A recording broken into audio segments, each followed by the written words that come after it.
Coucou tout le monde, aujourd'hui vendredi, fin de semaine, je me suis dit de temps en temps j'essaye de faire quelques vidéos sur ma méthode de travail, au moins vous voyez comment je travaille et comment vous pouvez peut-être les utiliser aussi pour vos études. Et aujourd'hui je voulais vous parler des cartes mentales, ou on appelle ça aussi des mind maps.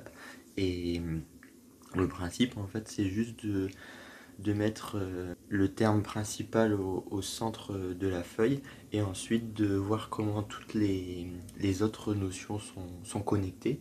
Je sais pas, je peux vous montrer un exemple par exemple, et vous avez vraiment au centre, par exemple ici les protozoaires, et ensuite les différents types. Et puis après ça fait comme un arbre, après vous avez différents embranchements. Et cette année j'en fais.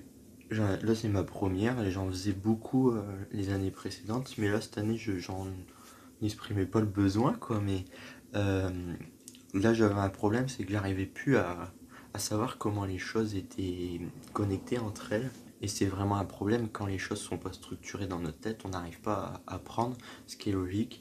Et le but de ça c'est bien sûr juste d'avoir un aperçu global de ce que vous devez savoir. Et moi je vous conseille de ne pas trop les charger et juste de créer comme un fil conducteur d'idées. Et lorsque vous aurez des choses à réviser ou un examen, il faut que cet arbre, vous le voyez dans votre tête. Donc pour les gens qui sont très visuels, c'est vraiment une bonne méthode. Et bien sûr, après, euh, les notions, il faut les approfondir en apprenant vraiment ce que c'est, et, euh, et toutes les choses qui sont associées à ces différents mots. Mais le fait de créer des connexions comme ça et de refaire les cartes mentales, ça vous permettra de mieux comprendre comment les choses sont liées entre elles. Et c'est vraiment beaucoup mieux pour apprendre les choses et les ancrer encore une fois dans la mémoire à long terme. Euh, je ne sais pas si vous utilisez des cartes mentales, euh, mais c'est une des manières d'apprendre aussi. Je pense qu'il ne faut pas se focaliser sur une seule méthode. Il y a des fois, il faut utiliser des flashcards, il y a des fois, faut juste apprendre le cours. Ça dépend en fait comment vous le sentez, hein.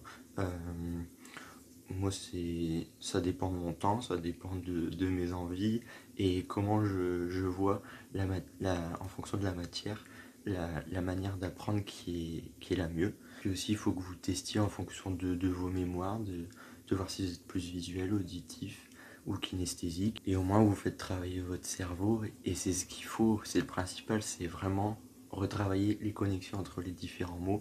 Et après, dès qu'un mot viendra, vous avez tout le fil conducteur, et ça c'est génial, hein. Euh, Comme je vous ai dit hier, ce week-end je rentre un petit peu en France, ça va faire du bien.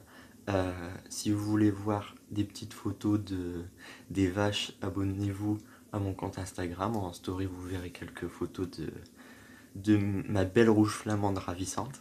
Et, et puis, je vous souhaite un agréable week-end, prenez soin de vous.